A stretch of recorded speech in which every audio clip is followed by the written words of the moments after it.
ko kasi magpakita ng Belen para doon sa video project ko. Tapos, i-relate ko yung meaning ng Pasko tungkol sa pamilya. Tapos naisip ko para maganda, habang kumakanta ka, nagkukwento ako.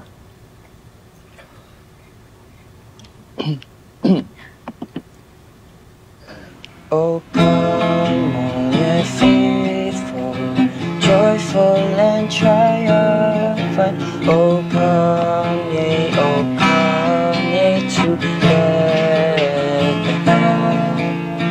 Come and behold Him, born the King of angels. Oh, come, let us adore Him, Christ the King.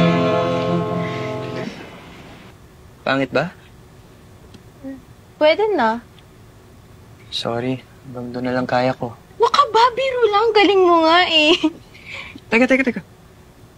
Oh, bakit? Ayaw mo ng hug? Baka masira tong gitara.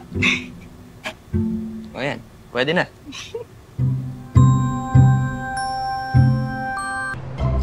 Oh! Uy! Tay. Dalagang-dalaga na tong apo ko, ah. Oo nga. Oh, dito magpapasko sa atin lolo mo. Ay, talaga po. Buti po makakasama namin kayo. Oo nga, kasi nabalitaan ko, madalas kang pumupunta sa bahay ng boyfriend mo. Sabi ko sa sarili ko, dapat bantayan na kita. Hindi. Biro lang. O, teka, kumusta na si Jacob? Okay naman po siya, Tay. Tutulungan nga po niya ako sa project ko eh. Kaso may isa pa po akong problema. Kailangan ko po ng Belen. Meron tayo dyan sa bodega. Papakuha ko na lang kina baby. Nakita ko na po yun eh. Kaso medyo sira na po yung kubo. Alin, yung sabsaban? Opo. O, sige, papabili lang tayong bago. Ba't bibili pa? Ako na lang gagawa nung nandyan. Kaya niyo po? Oo naman. Dati akong gumagawa ng kubo sa kanyugan eh. Gusto mo, lagyan ko pa ng ilaw para maliwanag eh. Kung hindi na kailangan, tapatan nyo lang ang ulo nyo, liliwanag na yun.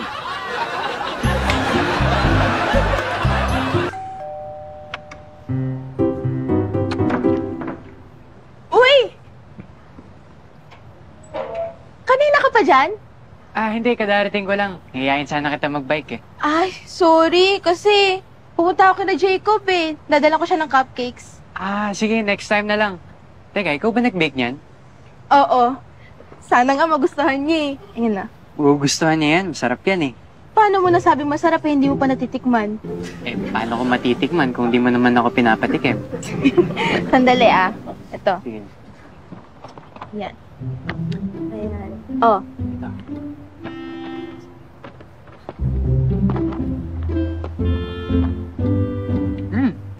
Tama ako, masarap. Di nga. Siyempre. Masarap naman talaga pag libre. Sira. Aga naman ang Christmas gift mo. Ano ka ba? Di ko naman kailangan maghintay ng Pasko para magawan ka ng cupcake, no? Ikaw gumawa yan? Di si tita? Ako nga. Masarap daw to sabi ni Elmer. Sabi ni Elmer? Oo.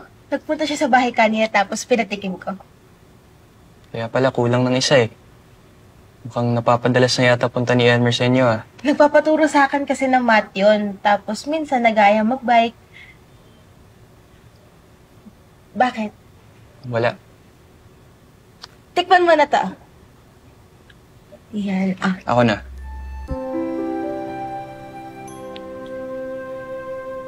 Masarap. Oo. Tama si Elmer.